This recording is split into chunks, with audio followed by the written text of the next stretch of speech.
Wonder how Maestro feels about projection screens in theaters. Hello, everyone. Alongside Ryan Sir, I'm Don Helbig, and this is Tower Topics not presented by Snickers.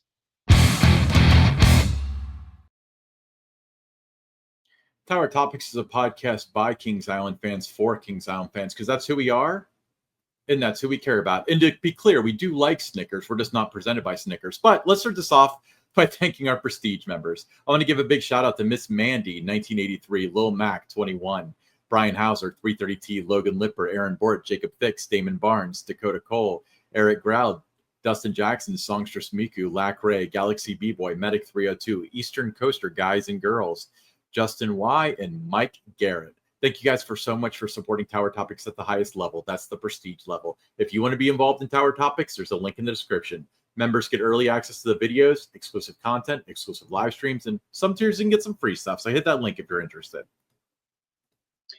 So Ryan, Kings Island announced earlier this week that Boo Blasters on Boo Hill, it was going to be retired. It would be giving its last rides on September 1st. Caught a lot of guests by surprise, but we kind of have known about this for a little while. Yeah, somebody subtly told you to keep an eye on that Boo Hill castle. You know? Yeah, I believe that was back in July, early July, when I posted a picture on my X with just the eyeballs on Boo Blasters on Boo Hill. But yeah, not really a surprise. I think some were surprised that and happy that they were giving guests an opportunity to get in their last rides, but when you have plans to put something else in there, a new family thrill ride for 2026, you have to start work early.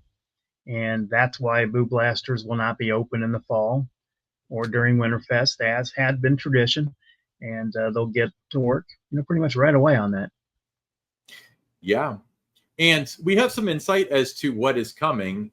And it's going to be the return of an old friend.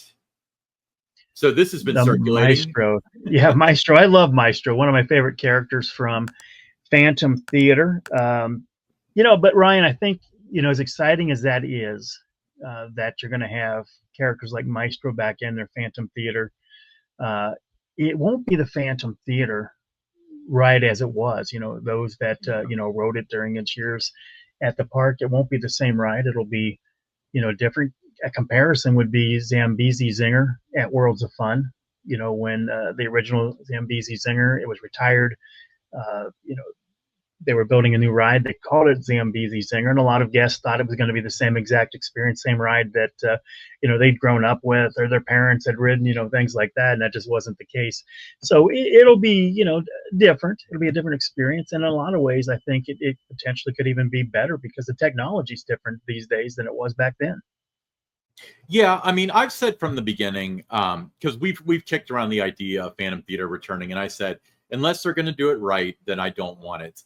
So they're going to do it, and it just comes down to whether or not they're going to put the resources into it that is necessary to pay tribute to the old ride, as well as give people a new ride that they can actually enjoy that's not kind of like clearly cheap but cheerful as Boo Blasters and even Scooby-Doo and the Haunted Castle were. Yeah, it'll be interesting to see what they do with it. What are your thoughts on projector screens? So I guess surface level is that I'm not a big fan of them, simply because I think that it takes something away from a dark ride when the things aren't practical. With that being said, though, if they are going to have practical effects along with projector screens, there's potential there. My big fear isn't necessarily screens. It's those Centra cutouts that they have for Boo Blasters. That's just the epitome of a cheap, stupid dark ride. And if there's going to be a lot of that, then I think it's going to be kind of disappointing. Yeah, no, we don't know that this, for sure is even going to be a full scale all about Phantom Theater. If it's going to be the return of that ride, could be a mixture of different things. I have heard that Maestro is definitely, in this new attraction, which leads to Phantom Theater. But, that's going to be kind of fun for everybody over the next several weeks until Kings Island formally announces, exactly what this is, as to what detail, what level, how much is it going to be similar to the original Phantom Theater, are we going to see? So that's going to be fun over the next few weeks. Yeah. And it's funny. I mean, I was pulling up images of Phantom Theater. I came across this, and it's funny how subtle the entrance was to the theater as opposed to Boo Blasters, which is supposed to be like a castle. But Boo Blasters and Scooby-Doo in the Haunted Castle, which they are essentially one and the same, was supposed to be more cartoonish, while this was supposed to be more haunted house-ish. Yeah. And I think that's really cool. I mean, I think that the subtleness of the entrance is really neat. And I hope they do something like this instead of cartooning it up or leaving it essentially the same like they've had for the past 20 or so years. Yeah, that's what we just don't know. I am excited that at least there's a nod to Phantom Theater at at minimal, with this new attraction. I am glad that everybody is going to get a chance for last rides, and they just didn't shut it down on September 1st and not tell anybody, what was happening, with it. I guess we could say the rabbit would have been out of the hat, had they not said anything and it wasn't open for Halloween Haunt or Winterfest as it had been. So people would have been talking about what was happening in there, and would have known that was the place for the new family attraction, regardless. Anyway, with it, but disappointed they weren't told to get last rides. I know the lines at different times during the day this week for Boo Blasters has been the longest they've been in several years. So it's good to see that everyone's coming out to get in their last rides. Yeah, and it's funny because that's a good testament to why they should announce these ride closures. I mean, on one hand, I don't know. It just shows you how well Boo Blaster. I know a couple people have said, like, I used to like to go in there to get air conditioning and actually sit down, because people get the idea that they're like removing Boo Blasters entirely, not that they're changing it essentially. But no one has had the sentiment that I've seen of man, I love Boo Blasters, I'm so disappointed. And it just shows you how like generic Boo Blasters was, and how people kind of accepted that it was generic, and how a lot of other things that could be done would have been better. Almost anything, really. But I've had people sending me pictures for the past couple of days of the queue being full on a Monday afternoon and Tuesday afternoon and stuff. So clearly it's driven people to the park. So had they made the announcement, for example, that King Ka was closing, or Green Lantern was closing, or the slew of other rides that they just closed without an announcement, or announced after it was over, they probably would have had a bump in attendance for the past 5 or 6 weeks. So I guess it's a lesson learned. So hats off. Well, we'll see what happens with other rides that'll be retired if they do that. This one was one they had to, just because it had been part of the fall and the winter events in the past. And you would have had to explain why it wasn't open. So it wasn't like you just get to the end of the season and then a couple weeks later, 3 weeks later, somebody is posting on a place like Reddit that it's being retired, and then there's denials, by the park and all that, and then all of a sudden it's gone. So they weren't able to hide it like that, keep it a secret as well with this ride as they could if it was, say, Congo Falls, which has a closing date every year anyway around Labor Day. Right. A lot of years, or Whitewater Canyon, usually shuts down Labor Day. In Vertigo, currently down.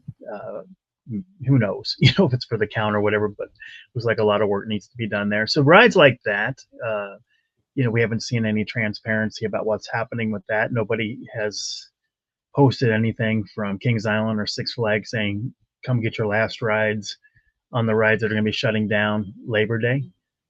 So that remains to be seen if this was just a one-off because they had to do it, or it's, something that, they do think that transparency is important. I do know, Tony Clark is now the PR representative for Kings Island, and he was very clear, when Cedar Point has retired rides in recent years, letting everybody know, hey, get your last rides in. So I think with him there, I think there's hope that people would be warned in advance, and it wouldn't be something that would surprise them November, December, February, that this ride isn't back. I agree that Tony would definitely see the value in letting people know ahead of time. In fact, to my knowledge, I can't think of any ride. I'm sure that people will drop a comment, an example of a ride where he didn't announce it, and maybe they figured out in the off season that they couldn't fix it, or made the decision in the off season. But I just wonder if Tony would be the decision maker, because Tony is kind of more of a pawn than anything. Like he works for somebody else that's above him that might make that decision. So I wonder what kind of influence he has. Although I would like to think that Tony would have the respect of his colleagues, where if he says, no, the right thing to do is to make this announcement, and they would do it. I do know Tony would fight for it. He's always been, if he firmly believes in something, he's not a yes person, and he would certainly fight for it. Might not win the battle, but at least he'd try. Yeah. So, like you said, we know that the Maestro is coming back. We don't know if it's going to be entirely Phantom Theater. Is the Maestro going to have new friends? Is the Maestro going to be incorporated into something else? So leave us a comment. What do you think it's going to be? What do you hope it is? And are you sad to see Boo Blasters go? I mean, this might be, like I said, I haven't heard anybody say anything about, oh man, I love Boo Blasters. This is such a bummer, because I feel like almost anything would be better than what's in there now. Yeah, I think, Ryan, of all the dark rides that have been in that building since Kings Island opened in 1972, that is the one that hasn't had the emotional attachment that you had with, whether it was the Enchanted Voyage Smurfs, Phantom Theater, and even Scooby-Doo and the Haunted Castle, had its fans that were disappointed that it was being changed out to Boo Blaster. So, I hope people, continue to come out over the next, couple of weeks that Kings Island is open before Labor Day. And what we want to do, if you're going to be at the park on Labor Day, September 1st, 10:30, let's do a Tower Topics meetup. We all can't ride on the same little, vehicle there, but we can all get in line at the same time. We can all get a group photo after that ride afterward. But 10:30 a.m., just outside of the castle, let's all meet up. If you're going to be at the park that day, you're a fan of the show, and let's all go through, one last time as fans of Kings Island and Tower Topics fans, and get in a ride, our last rides on Boo Blasters. Yeah.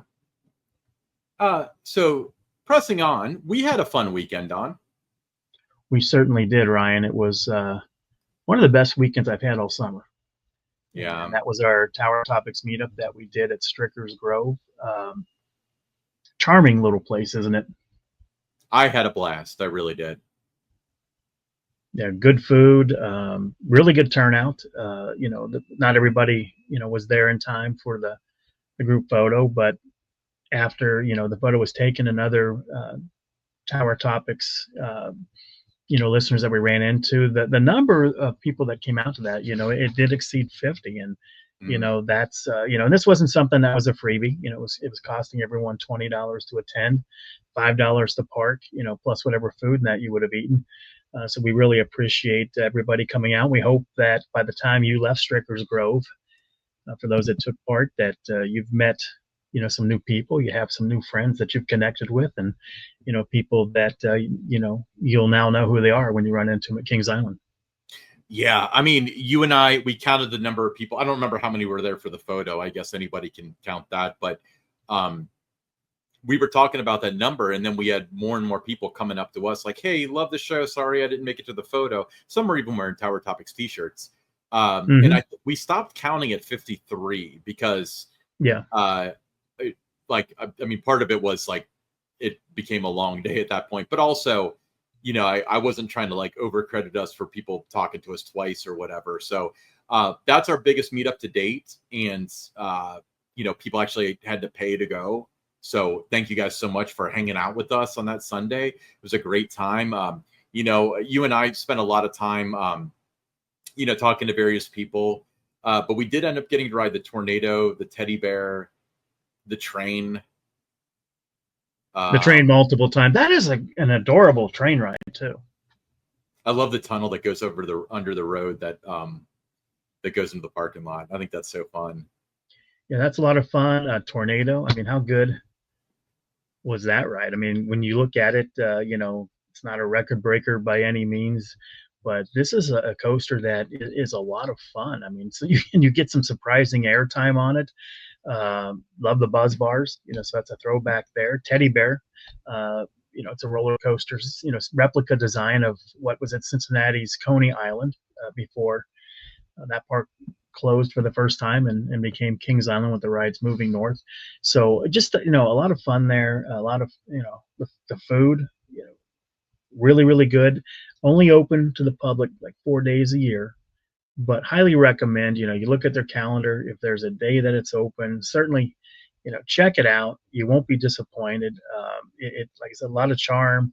Uh, really really strong lineup of flat rides. So something guests of all ages can go there and just have a great time. When I left at the end of the evening there, that all I was thinking was I wish this was open more often, because it's only about 15 minutes from my house. Yeah. So I would be there quite often if it was open more. But great time. And again, thank you to everyone who came out. Yeah. I love the theme. When you drive there, it's corn, corn, corn, corn, roller coaster, corn, corn, corn. Yeah. Talk about the corn, right? Talk about the corn. Oh my God. Oh yeah. I guess I would be remiss, because I did mention this, that the corn did not disappoint. They take corn that's still like got the leaves on it that hasn't been shooked, I think is the term we're looking for. Right. They wrap it in wet burlap and then put it on the grill, and then they sell it to you with like the shook on it, or the leaves, or whatever it's called, and then you have to take it off, and then you butter it, and it's like the best corn ever. I'm not a big corn fan. I'm not like that meme kid, but man, I would not go to Strickers Grove without getting the corn. Burgers are great too. We both had burgers. Double cheeseburger that I got, and I got to tell you, it gives the pub burger at Kings Island a run for its money. I mean, it was fantastic. Very good. It really was.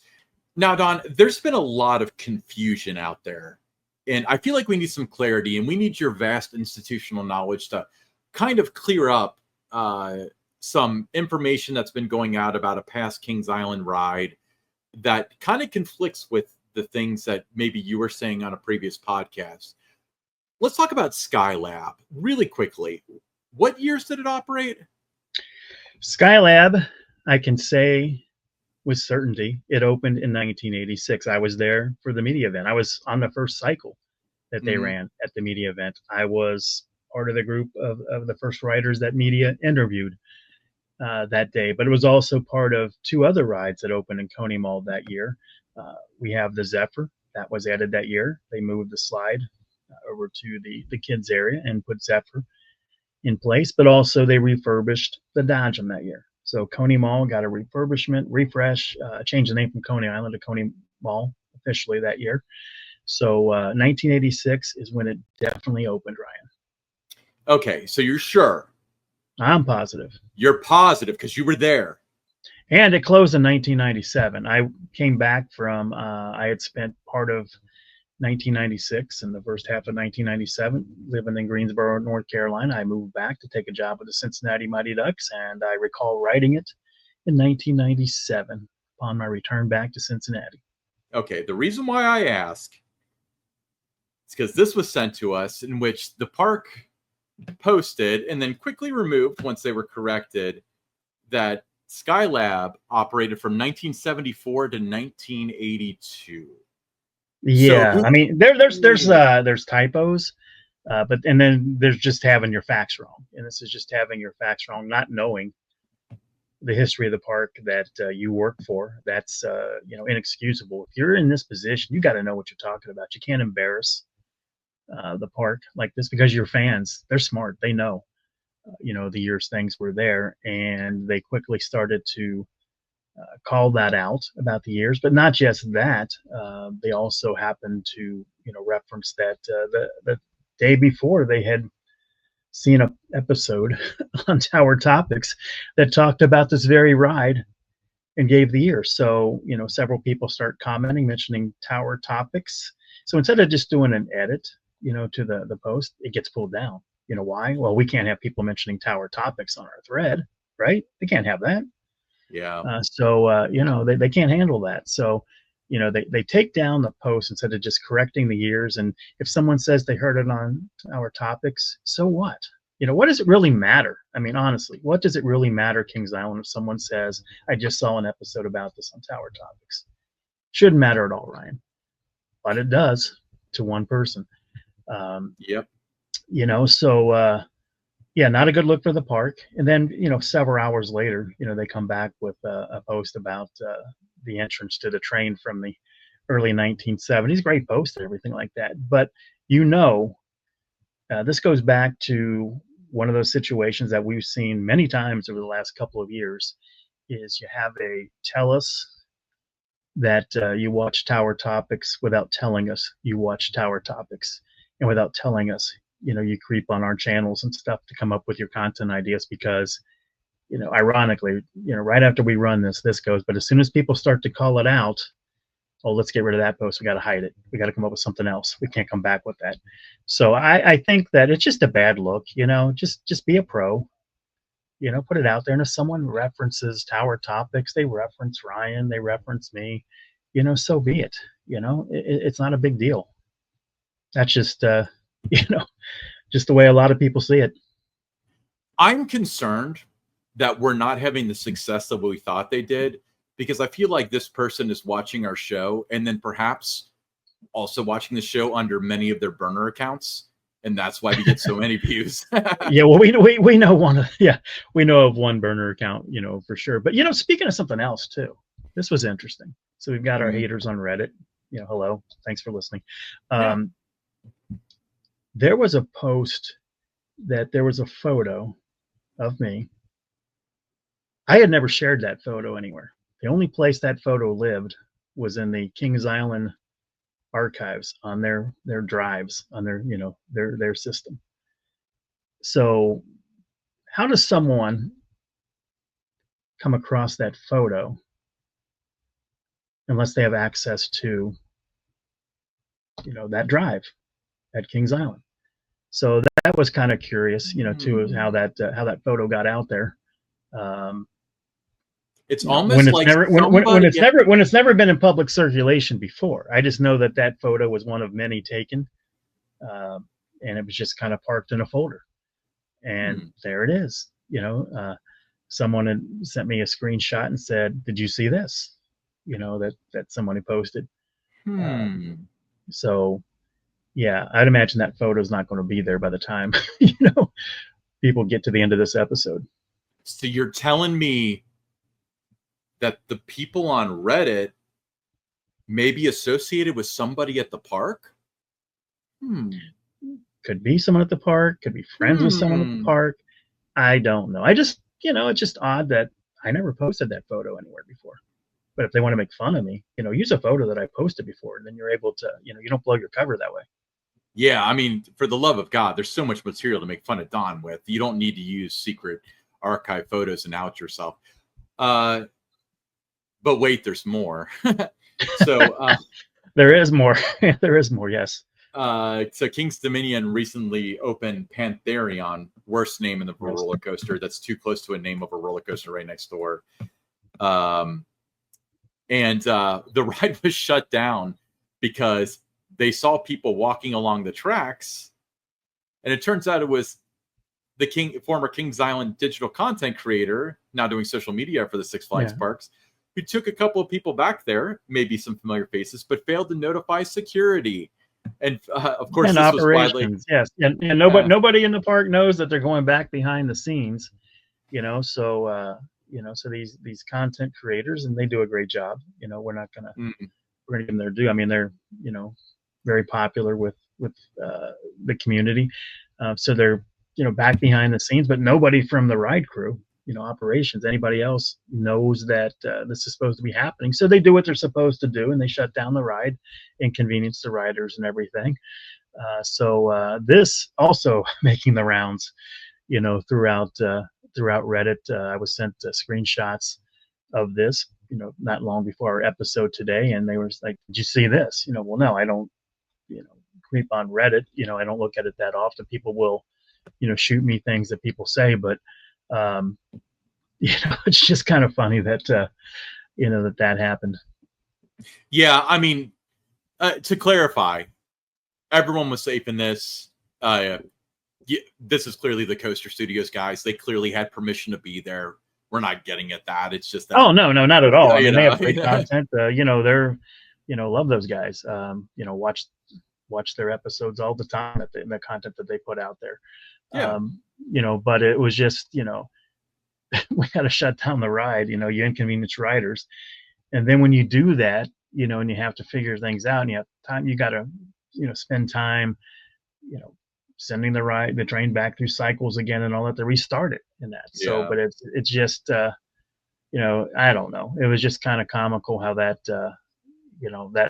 that's out there. And, um, that's something that should never happen. When you're doing these behind the scene tours, it doesn't matter if you're taking one person back there, 50 people back there.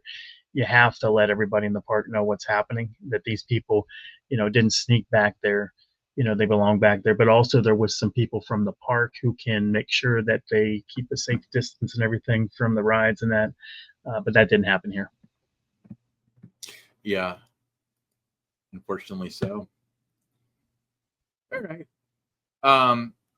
Let's move on to some theme park headline news.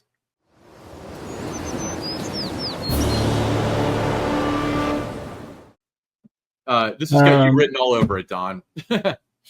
Well, yes. Kentucky Fried Chicken is bringing back potato wedges in the U.S. on August 18th, 4 years after discontinuing them in 2020. The chain is also reviving its hot and spicy wings. Both items will be available for a limited time while supplies last. I'm more excited, Ryan. I'll be honest, much more excited about the wings than I am the potato wedges, but your mileage may vary.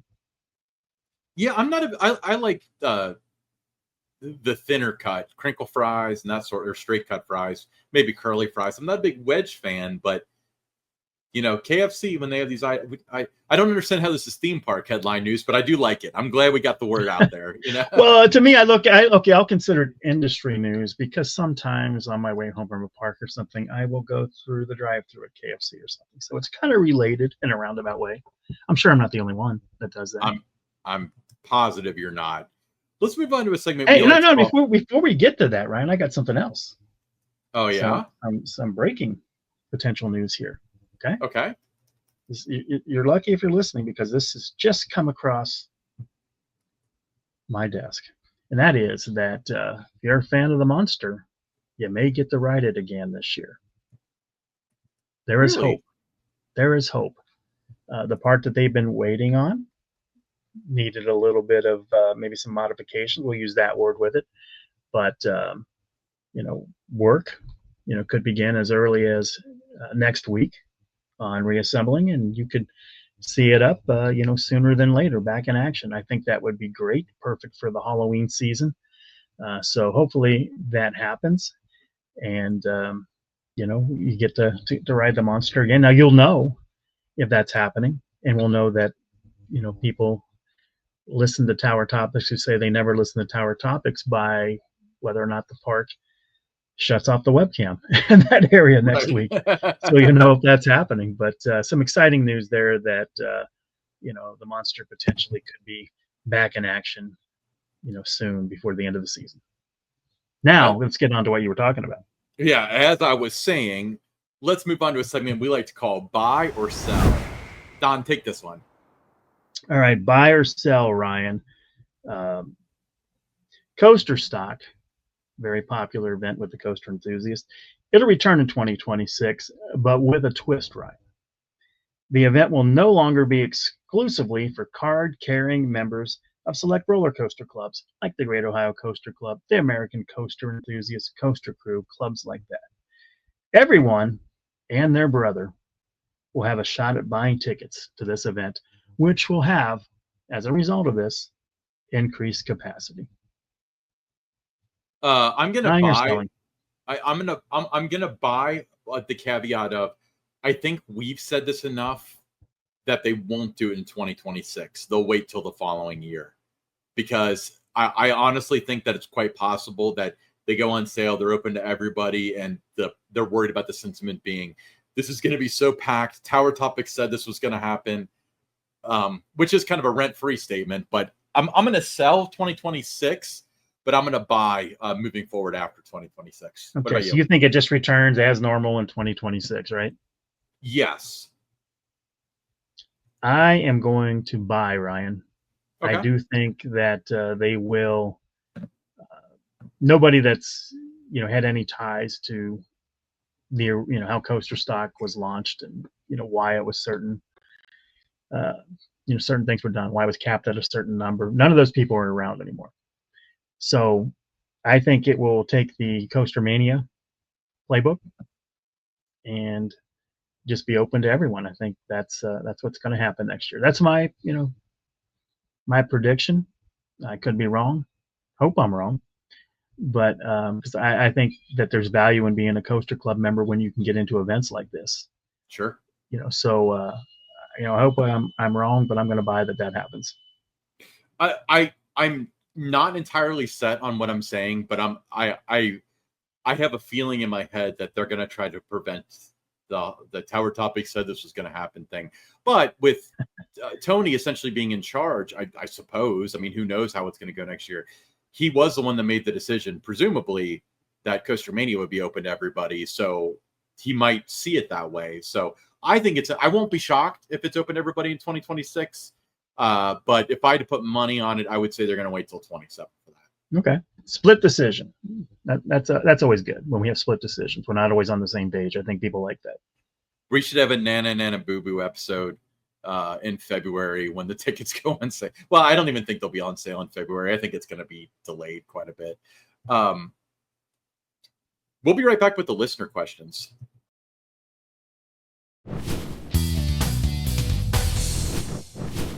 All right. First listener question, Jim from Cincinnati. Question for Big D. That's you, Don. As you consider your season pass plans for 2026, yeah, I subscribe to Theme Parks by Don. How much does it factor into your decision the way Six Flags and Kings Island has treated you and this podcast? How does my decision to buy impact that decision based on the way we've been treated? It doesn't at all. Totally separate.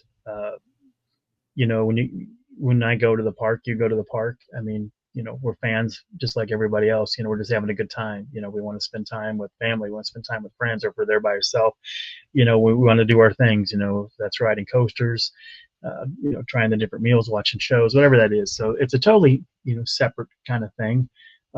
That's more on the personal side, how they deal with us, but it doesn't impact the guest experience whatsoever. When I'm at the park, so that won't factor in at all. What will factor in is what the value, what that pass represents, what I'm going to get out of it. If I'm going to be seeing, are there going to be live shows, for longer stretches? Is it going to be something that if I started, going Memorial Day to Labor Day, are there going to be shows? What kind of special events are they going to have? Is the park going to be open past 9:00? Are they going to have a nighttime fireworks show?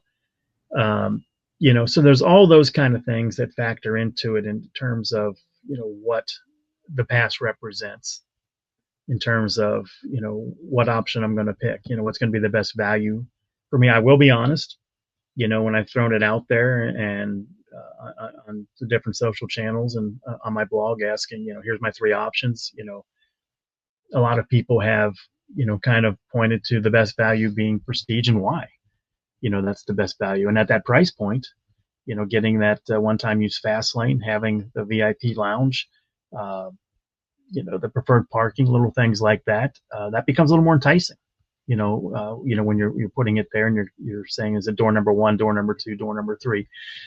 But I'll make that decision, soon, and and it's not going to have any impact whatsoever on any personnel at the park or in the chain, in terms of what their treatment of us has been, since we launched Tower Topics a couple years ago. And then if anything, they add fuel to the fire and make this a lot more fun. So yeah, I concur with that. All right, I'm going to read this the way that it's written.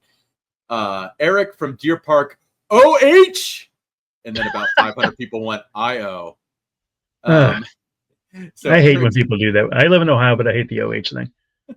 Well, that's what's written here, O-H. So Eric said, "Hi guys, love the show. Listen to every episode.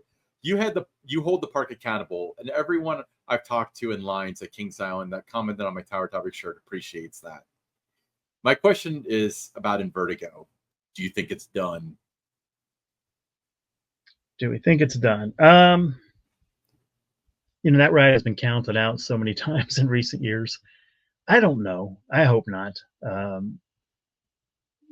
know that they've removed the chain and some other things with it. So whether it be open again the rest of this year, I think that would be highly questionable.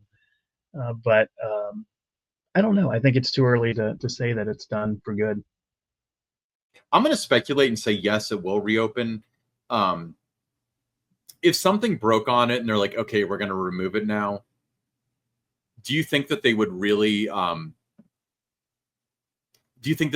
like do any activity on it right now? I don't know. I think that's one of the things that gives it hope, though, that they are working on it right now. Maybe there's some things they had to take off of it to get to where the problem is. So it's sometimes like when you're working on your car, or you go to a mechanic, they just can't. They have to take the whole entire engine out to get to that little, piece that's a problem. So maybe it's something like that. I don't know. We don't really talk to people that are close to that situation. So it's all speculation that we see out there, and it just, I don't know. I just think that there's a lot of reasons why they could be doing what they're doing right now, and I'm hopeful that ride is not at the end of its service life. Me too. I really enjoyed that ride. Next question, Zach from Mason. He said, with the chances on Kings Island retheming the kids areas from Peanuts to Looney Tunes, what do you think about them using Space Jam to their advantage? It still has all the popular Looney Tunes characters and stuff like Mike's Secret Stuff, Drink Bugs Bunny, the Mike's Secret Stuff Drink Bugs Bunny made that could become a new special treat for guests.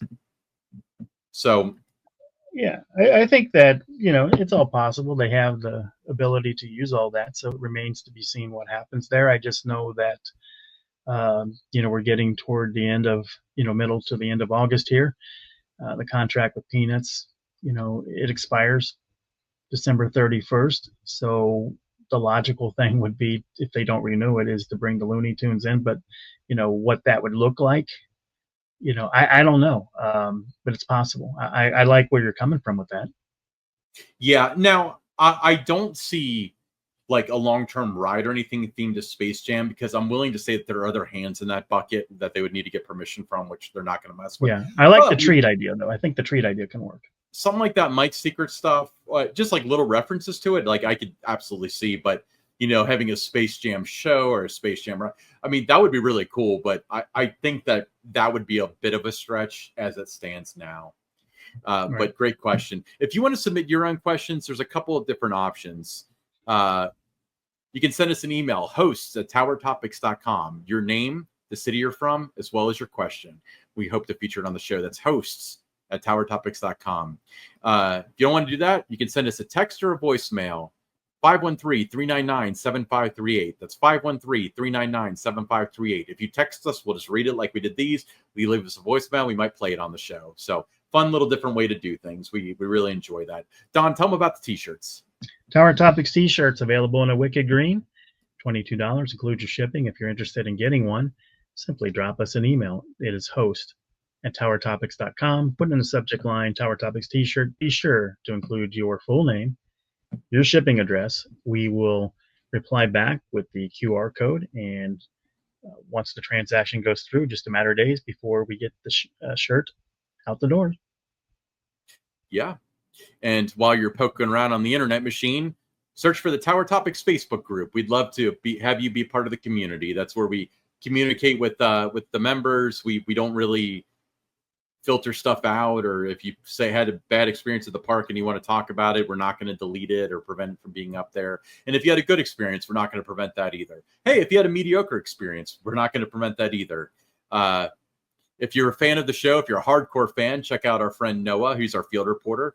Noah, the field reporter on YouTube. He's trying to get that going. And he had a really cool video from the Tip Top ride at Strickers Grove.